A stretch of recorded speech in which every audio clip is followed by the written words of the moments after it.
ও শটাং হয়ে পড়ছে, ঘুমা ঘুমা। ওরা চিন্তা করতেছে আমরা ঘুমায় শহীদ হয়ে যাইতাম তো মাঠ ছাড়তাম না।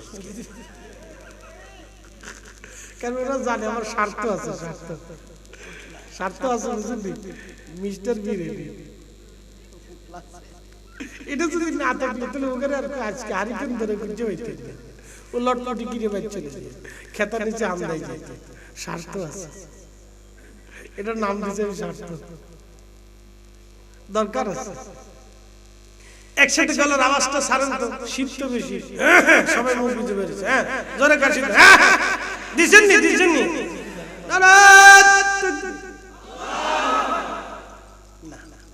ওই নারায়ণ রিসালাত, নারায়ণ রিসালাত। মুসলমান খুব মনোযোগের সাথে কথাগুলি শুনবেন বাবা মা, ভালো করে শুনে যান। মানুষ যখন মারা যায়, আহা আম্মা জান আয়েশাকে নবী বলেন, আয়েশা রে যখন মানুষ মারা যায় তখন তার কবর খনন করা শুরু হয়ে যায়, তখন ওই রূহটা কাঁপতে থাকে, কাফনের কাপড় আনা হয় আর তার গোসলের জন্য পানি প্রস্তুত করা হয়। গোসলে যখন নিয়ে যাওয়া হয়, মৃত্যুর যন্ত্রণা বড় কঠিন, বড় ভয়াবহ। পুরা বডিটা তার একবারে রন্ধে রন্ধে চুলের গোড়া পর্যন্ত ব্যথা হয়ে যায়, যন্ত্রণা অনুভব করতে থাকে। রুহুটা কাঁদে, সন্তান রে এতদিন আপন ছিলাম, আজ আমারে পর বানায় দিবি। নবীজি বলেন, আয়েশা রে কবরের দিকে তারে নিয়ে যাওয়া হয়, তখন রুহুটা বোঝে এতগুলি মানুষ বুঝি তারা আমার সাথে যাবে। যখন কবরে নামানো হয়, সব মানুষ উপরে, দুইজন কবরে নামে। রুহু মনে করে এরা দুইজন বুঝি আমার সাথে কবরে আজকে যাবে। যখন ওই রুহুটা ওই দুইজন মানুষ কবর থেকে উঠে চলে আসে, তখন রুহুটা চিৎকার দেয়, স্বজনরা রে এত তাড়াতাড়ি ভুললি, এত তাড়াতাড়ি আমারে ভুলে গেলি। সন্তানরা রে এত তাড়াতাড়ি আমারে ভুলে গেলি। করোনার সময় আমার ইমাম সাহেব হুজুর বললেন, হুজুর করোনার সময় একজন ব্যক্তি ধনী মানুষ, তারে গোসল করাইলাম, জানাজা দিলাম, কাফন পরাইলাম, কবর খুললাম, ছেলেটাকে 10টা বার ফোন দিলাম, আপনি আসেন আপনার বাবাটাকে একটা নজর দেখে যান। 10টা বারই ছেলেটা জবাব দিল, হুজুর আপনারাই কাজ সেরে ফেলে দেন, বাবার করোনা হয়েছে, আমি যেতে পারবো না। আমার মসজিদে বাস্তব বুঝাই দিয়ে যাচ্ছি, মুসলমান কেউ কারো আপন না। সন্তান পর হয়ে যাবে, আল্লাহ ডাক দিলেন, ওয়াতায়াউমা ইয়াকুনুন নাসু কাল ফারাশিল মাবসুস। সেই দিন মানুষ বিহঙ্গ পতঙ্গের মতো ঘোরাঘুরি, দৌড়াদৌড়ি, ছুটাছুটি করবে, কেউ কারো দিকে তাকাবে না। আয়েশা রে কিয়ামতের মাঠে সব মানুষগুলি বস্ত্রহীন। সাহাবী মহিলা ডাক দিয়ে বলেন, ইয়া রাসূলুল্লাহ নারীরাও কি বস্ত্রহীন? নবীজি বললেন, না নারীরাও সেই দিন বস্ত্রহীন হবে। আম্মা জান আয়েশা বলেন, হুজুর তাহলে তো নারীদের জন্য লজ্জার কারণ হবে। নবীজি ডাক দিয়ে, আয়েশা রে পুরুষ সেই দিন নারীর দিকে, নারী পুরুষের দিকে তাকানোর সময় হবে না। এমন পাগল মানুষ হবে, এত পাগল মানুষ হয়ে যাবে, কেউ কারো দিকে তাকাবে না। ও আদম রে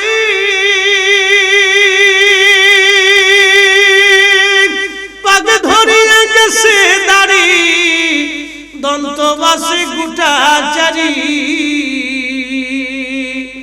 সমন জারি গিয়াছে করিয়ারে সোনার আদম, জিন্দেগি তোর যাই ফাঁকি দিয়া, জিন্দেগি তোর যাই রে ফাঁকি দিয়া রে সোনার আদম, জিন্দেগি তোর যাই ফাঁকি দিয়া। বন্ধু আমার, কবর থেকে মানুষকে যখন কবরে দিয়ে চলে আসা, আল্লাহর নবী বললেন মাটি যখন দেয়া হবে, সাহাবীরা রে কবর থেকে তোমরা তাড়াহুড়া করে আসবে না। আমাদের দেশে অনেকেই কবরের কাছে যায় না, জানাজা পড়ি তারপরে চলে যায়। কি কথা কর না কেন, আছে না নাই? আবার অনেকেই জানাজার নামাজের পরে দোয়া মানে না, দোয়া করতে গেলে তারা তাড়াহুড়া করে মারামারি লাগায়, ভেজাল বাড়ায়, জঞ্জাল লাগায়, ঝগড়া বাঁধায়, বেদাত বেদাত বেদাত বেদাত বেদাত করে বন্ধ করে দিতে চায়। আপনি বন্ধ করে দিলেও দিতে পারেন, চালাইলেও চালাইতে পারেন। বলে হুজুর কোন কারণে চালাবো, আপনাদেরকে বুঝাই দিয়ে যাই। জানাজার নামাজ ওযু ছাড়া কি হয়? আস্তে বলবেন না, জোরে বলেন হয়। জানাজার নামাজ ওযু ছাড়া হয় না, জানাজার নামাজ ওযু ছাড়া হয় না। কিন্তু আমরা সাধারণ যে দোয়া করি, এই দোয়া ওযু ছাড়া হয়ে যায়। কি কথা আছে, ঠিক আছে কিনা? আচ্ছা বলেন তো, জানাজার নামাজ কি উত্তর দিকে হয়? কিন্তু আমরা সাধারণ এই দোয়াটা দক্ষিণ দিকে করলেও হয়ে যায়। তাহলে জানাজার নামাজের দোয়া আর এই দোয়া এক জিনিস না। জানাজার নামাজের সাধারণ দোয়া, মুস্তাহাব দোয়া এক দোয়া না। জানাজার নামাজের সামনে লাশ না থাকলে নামাজ হবে না। কি কথা কর না কেন? গায়েবী কোনো জানাজা নাই, গায়েবী কোনো জানাজা নাই। তবে হ্যাঁ, গায়েবী জানাজা একটা শুরুতে জায়েজ হবে। যদি কোন এলাকায় একজন মুসলমান মারা গেছে, ধরেন এমন একটা এলাকায় মুসলমান মারা গেল ভারতে, এমন একটা এলাকায় ওখানে শুধু হিন্দু আর হিন্দু, ওখানে আর কোনো মুসলমান নাই। জানা গেল ওই এলাকার একজনই মুসলমান ছিল, সে মারা গেছে, তার জানাজা হয় নাই, তার ওইভাবেই দাফন কাফন করে দিয়েছে। তখন অন্য অঞ্চলের মুসলমানরা একত্রিত হয়ে গায়েবী জানাজা আদায় করতে পারবে, নতুবা আর কোনো গায়েবী জানাজা ইসলামে নাই। এই ঠিক রাস্তা বলেন, জোরে বলেন। আর কোনো গায়েবী জানাজা ইসলামে নাই। বলে আজের আজের জানাজা, মানুষ দেখলে জানাজা, ইস দোয়া করতেছে।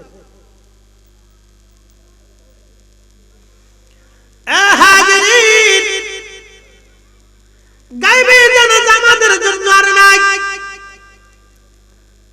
ভাই আমার ভালো করে শুনে যাবেন, আল্লাহর নবীজি জানাজার নামাজ পড়ার পরে কবর দেওয়ার পরে নবী বললেন, সাহাবীরা কবরের পাশে দাঁড়াও, তাড়াহুড়া করে চলে আসবে না, তোমার ভাইয়ের কবরের পাশে দাঁড়াও। ইস্তাগফিরু লিআখিকুম, কবরের পাশে এই জন্য তোমরা দাঁড়াবা, কারণ তাকে একটা নতুন জগতে পাঠানো হচ্ছে।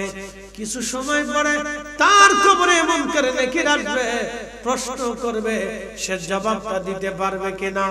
আহা, বড় কঠিন, বড় কঠিন। মুনকার নাকির এসে তিনটা প্রশ্ন করবে, মার রাব্বুকা, আমা দীনুকা, মা কুনতা তাকুলু ফি হাক্কি হাযার রাজুল। এই জবাবটা আপনি দিতে পারবেন কিনা তৈরি হয়ে যান। আজকে যদি মারা যান, কালকে এই প্রশ্নের জবাব দিয়ে দিতে হবে। তবে এখন যদি মারা যান, কালকে দুপুর হওয়ার আগে আপনাকে কবরে পাঠানো হবে, আমাকে কবরে পাঠানো হবে। এই প্রশ্নের জবাব আমরা দিতে পারবো কিনা? তবে হ্যাঁ, আল্লাহ আমাদেরকে জানিয়ে দিয়েছেন, ফাযকুরুনি আযকুরুকুম, বান্দারে আমার যদি স্মরণ করো, আমি তোমাকে স্মরণ করব। দুনিয়াতে যদি আল্লাহর হুকুম মোতাবেক আপনার জীবন আপনি চালায়া যান, মশাদিয়াবাসী, কবরে আল্লাহ আপনাকে ভুলবে না। আপনার প্রশ্নের জবাব আল্লাহ সহজ করে দেবে। একসাথে জোরে বলেন আল্লাহু আকবার। আল্লাহ আল্লাহ বলে না কি মাওলা, শোনো না, না জানি কই রাশিয়া আমরা কি গুনাহ, গুনার বোঝা মাথায় লইয়া আল্লাহ ডাকতেছি, গুনার বোঝা মাথায় লইয়া আল্লাহ ডাকতেছি, মাফ করে দাও মাবুদ মওলা ইলাহি। কষ্ট হয় আপনাদের? চলবে না বন্ধ হবে? জোরে বলেন চলবে নি? সারা রাত্র আসেননি, আসেন চালানোর আগে একটু জিকির আমরা করি মহব্বতে। আবার আল্লাহ আল্লাহ আল্লাহ, এই পোলাপান জোরে জোরে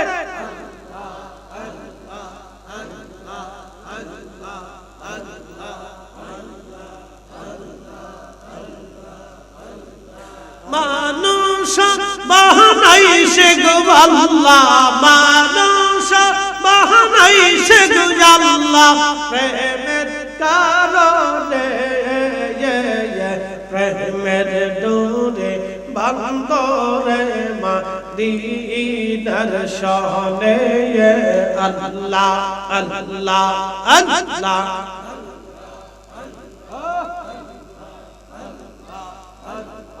মানুষ বানাইছে গো আল্লাহ, মানুষ বানাইছে গো আল্লাহ, প্রেমের কারণে প্রেমের ডোরে বান্দরে মদিনার শহরে আল্লাহ আল্লাহ। হাবিবকে পাঠাইছে গো আল্লাহ, হাবিবকে পাঠাইছে গো আল্লাহ, প্রেমের কারণে প্রেমের ডোরে বান্দরে মদিনার শহরে আল্লাহ আল্লাহ।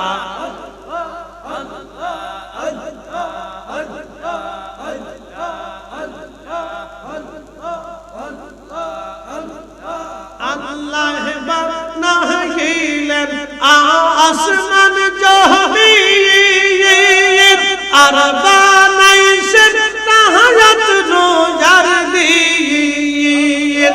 হাবিবকে পাঠাইলেন গো আল্লাহ, আদমকে বানাইলেন গো আল্লাহ, প্রেমের কারণে প্রেমের ডোরে বান্দরে মদিনার শহরে আল্লাহ আল্লাহ।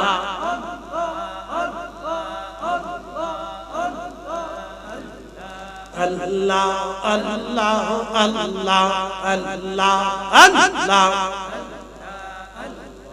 মানুষ বানাইছে গো আল্লাহ, মানুষ বানাইছে গো আল্লাহ, প্রেমের কারণে প্রেমের ডোরে বান্দরে মদিনার শহরে আল্লাহ আল্লাহ।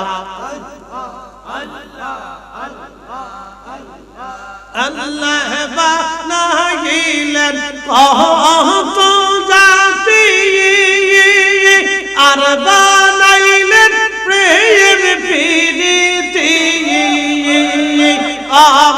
শেষে মানুষ বানায়, শেষে মানুষ বানায়, প্রেমের কারণে প্রেমের ডোরে বান্দরে মদিনার শহরে আল্লাহ আল্লাহ। হাই হাই জবান খুলে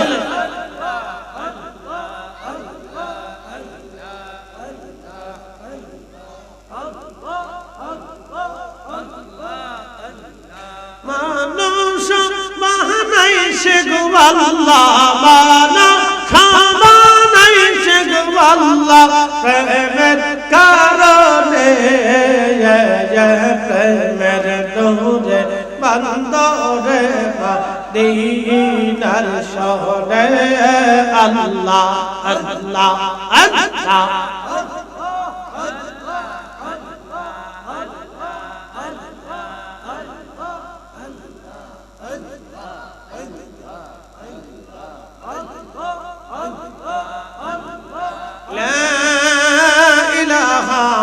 ইল্লাল্লাহু মুহাম্মাদুর রাসূলুল্লাহ সাল্লাল্লাহু আলাইহি ওয়াসাল্লাম। মশাদিয়াবাসী খুব মনোযোগের সাথে শুনবেন। আহা নবীজি বলেন, উম্মতরে মানুষ মারা যাওয়ার পরে তার কবর থেকে তাড়াহুড়া করে চলে আসো না। ইস্তাগফিরু লিআখিকুম, তোমরা তোমাদের ভাইয়ের কবরের পাশে দাঁড়িয়ে ইস্তেগফার করো, কেননা কিছু সময় পরে তার কবরে আযাব আসবে, কিছু সময় পরেই কবরে মুনকার নাকির আসবে। ও লাখায়ের মুসলমান, খুব মনোযোগের সাথে শুনে যাবেন। সেই দিন সবাই আপনাকে ফেলে রেখে ছেড়ে দিয়ে চলে আসবে। বলেন একটা কথা কবরে রেখে দিয়ে আসবে, বিসমিল্লাহি ওয়া আলা মিল্লাতি রাসূলিল্লাহ, আল্লাহর নামে নবীর দলে তোমার কবরে নামানো হলো। আহা, দুনিয়াতে আপনি নবীর দল করেন নাই, রাসূলের গোলামি আপনার ছিল না, উপায় কি? সেই দিন উপায় কি? আপনার উপায় কি? আপনি একা কবর দেশে সেই দিন একা হয়ে যাবেন। বিকট চেহারায় মুনকার নাকির আপনার কাছে আসবে। আহা, বিকট ভয়ঙ্কর চেহারায় সেদিন উপস্থিত হবে মুনকার নাকির। ওই বিকট চেহারা দেখার পরে মুর্দার চিৎকার মেরে উঠবে, আজকে আমার কেউ আজ আমার আপন নাই। যদি ইমানদার হয় আল্লাহ ডাক দিলেন, ফাদখুলি ফি ইবাদি ওয়াদখুলি জান্নাতি, আমার জান্নাতে আসো, আমার জান্নাতে চলে আসো। হাজিরিন, নবীজি আমাদের মা জননী বলেছিলেন, ইয়া রাসূলুল্লাহ, আমি আপনার জন্য আপনার থেকে একখানা জুব্বা নিয়ে আমি পরিষ্কার করে রাখছি। হুজুর, ওই জুব্বাখানা দিয়ে আপনি আমার কাফনের কাপড় পরাইবেন।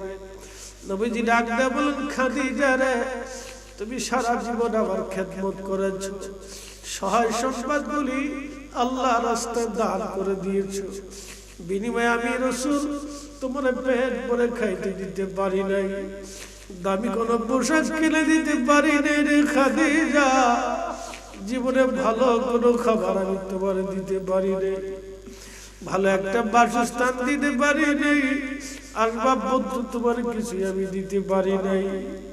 শিয়াবে আবি তালিবের ভিতরে 2টা বছর অনাহারে ওয়াদাহারে গাছের পাতা খেয়ে আমার সংসার করছো। খাদিজা রে, আজকে যদি পুরান কাপড় দিয়ে তোমার দাফন করি, মক্কার মানুষ বলবে মুহাম্মদ কত বড় নিষ্ঠুর, তার বিবিকে পুরান কাপড় দিয়ে কাফন পরাইছে। আম্মা জান ডাক দিয়ে বলল,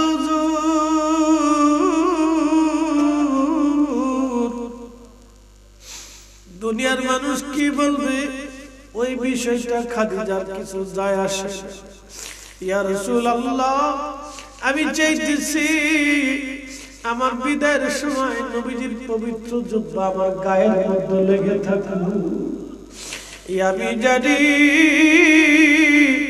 প্রেমে পাগল সে তো মদিনা, প্রেমানলে পুরে মরি, প্রেমানলে পুরে মরি, ওহে রব্বানা।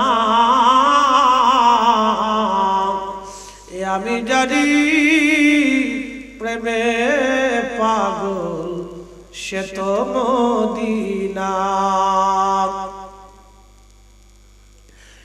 এলাকার মুসলমান প্রিয় নবী বললেন, খাদিজা যাও, তোমার আবেদন মঞ্জুর।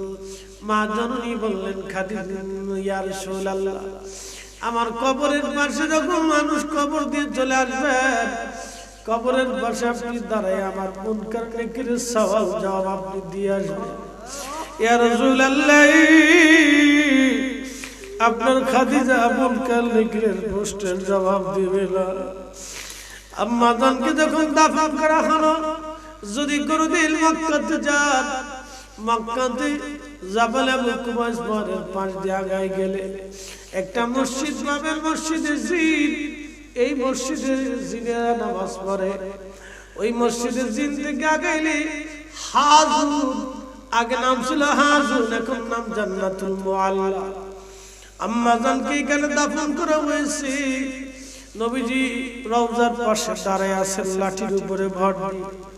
সব সাহাবীরা চলে গেছে বাড়ি, সূর্য উঠে গেছে, প্রচন্ড গরম। প্রিয় নবীজির শরীর মোবারক থেকে টপ টপ টপ টপ করে ঘাম পড়তেছিল। আল্লাহর নবীজি দাঁড়ায়া দাঁড়াইয়া মা জননীর স্মৃতিগুলি মনে পড়ে নবী কাঁদতেছিলেন। আম্মা জানের বিদায়ের পরে নবীজি এতটা ব্যথিত হয়েছিলেন, নবীজি ভেঙে পড়েছিলেন। এমন ব্যথিত ব্যথা আর কোনদিন নবী পান নাই।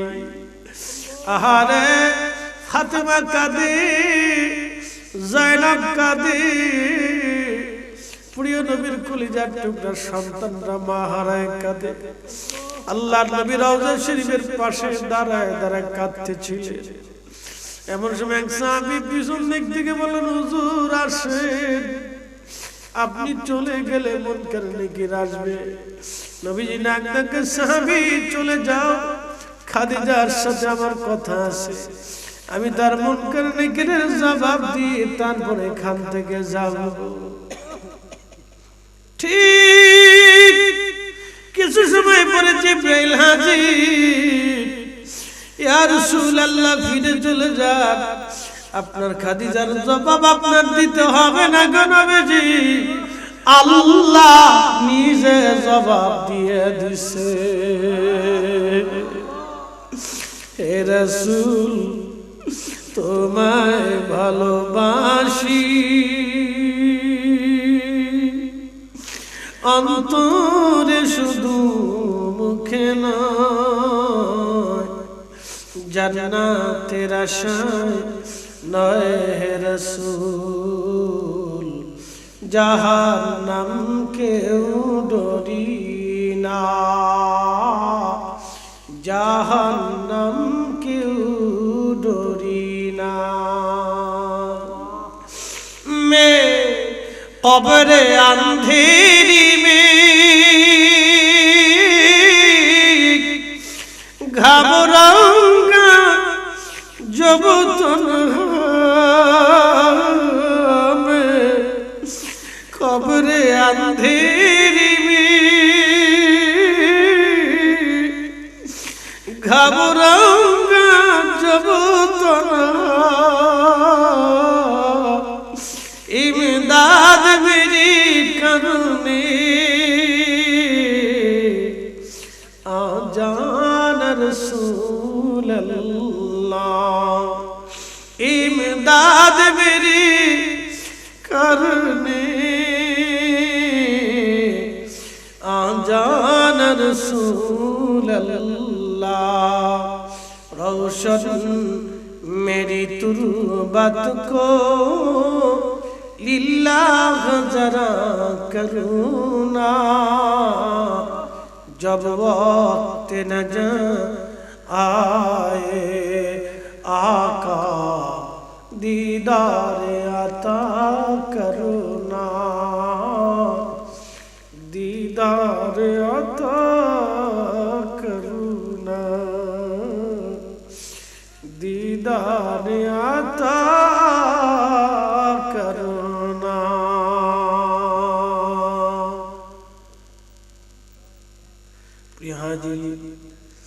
আম্মা জানের জবাব তো নবীজি কবর শরীফের পাশে দাঁড়াইলে, আমাদের কবরে কে দাঁড়াবে, কে আসবে?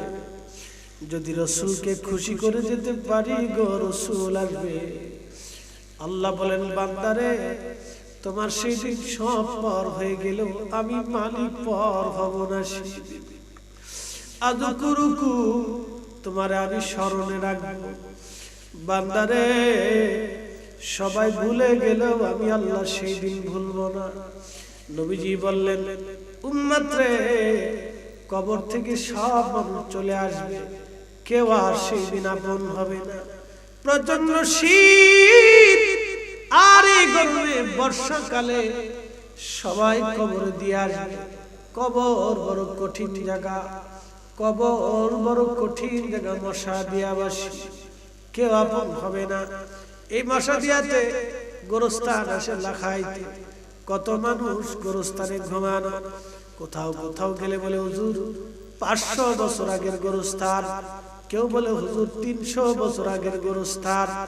300 বছর আগে যারা কবর দিল, আজকে তার কবরের পাশে দাঁড়ানোর মতো কেউ নাই। না ছেলে আছে, না নাতিরা আছে, না পুতিরা আছে, কেউ তার কবরের পাশে আজকে যায় না, কেউ তাকে আর স্মরণে রাখে না। বাংলার নবাব সিরাজউদ্দৌলার কবরে আজকে কেউ যায় না। মুঘল সম্রাটদের কবরের পাশে কেউ দাঁড়ায় দোয়া করে না। বড় বড় আমির উমরা রাজা বাদশাদের কবরের পাশে দাঁড়ায় কেউ দোয়া করে না। বন্ধুরে, বড় বড় রাজনীতিবিদ, বড় বড় নেতা, বড় বড় রাষ্ট্রপতি, রাষ্ট্রপ্রধানদের কবরের পাশে আজকে কেউ যায় না।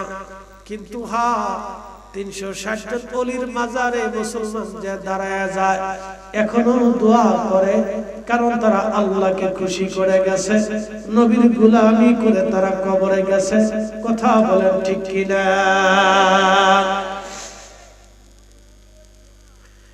এলাকার মুসলমান, ঠিক একদিন আমরা কবরে চলে যাব। মশাদের মা বোনের আগে একদিন আপনি কবরে হারিয়ে যাবেন। আপনার এই রূপ সৌন্দর্য ভুলে যাবে, কিছুই মনে রাখবে না। অতল গহ্বরে নিক্ষিপ্ত হবেন আপনি। আল্লাহকে খুশি করে যান, আল্লাহ রাসূলকে রাজি করে যান। কবর বড় কঠিন জায়গা। উসমান গনি জিন্নুরাইন রাদিয়াল্লাহু আনহু নবীজি মোহাব্বত করে তার সাথে 2টা কন্যা শাদী দিয়েছিলেন। তিনি এতটা শরীফ ছিলেন, এত সুন্দর ব্যবহারের অধিকারী ছিলেন, এতটা দানশীল ছিলেন, এতটা আল্লাহর ভয়ে তিনি কাজ করতেন, এতটা আল্লাহ ভক্ত ছিলেন। আল্লাহর ভয়ে উসমানের চোখ দিয়ে পানি পড়তো। তার মতো মহান ব্যক্তির কাছে নবীজি 2টা নূর কন্যা শাদী দিলেন। নবীজি বলেন, আমার উসমান এত ভালো, আমার যদি আরো কন্যা থাকতো আমি আমার উসমানের সাথে বাকি কন্যাগুলি শাদী দিয়ে দিতাম। যার চরিত্রে মুগ্ধ হয়ে নবীজি নিজের 2টি কন্যাকে উসমানের হাতে দিয়ে দিলেন। তিনার মতো সাহাবী জান্নাতের সুসংবাদ পাওয়ার পরও কবরের পাশে দাঁড়ায় থরথর করে কাঁপতেন। আহা, সাহাবীরা বলে, না আমিরুল মুমিনিন এইভাবে কবরের পাশে কাঁদেন কেন?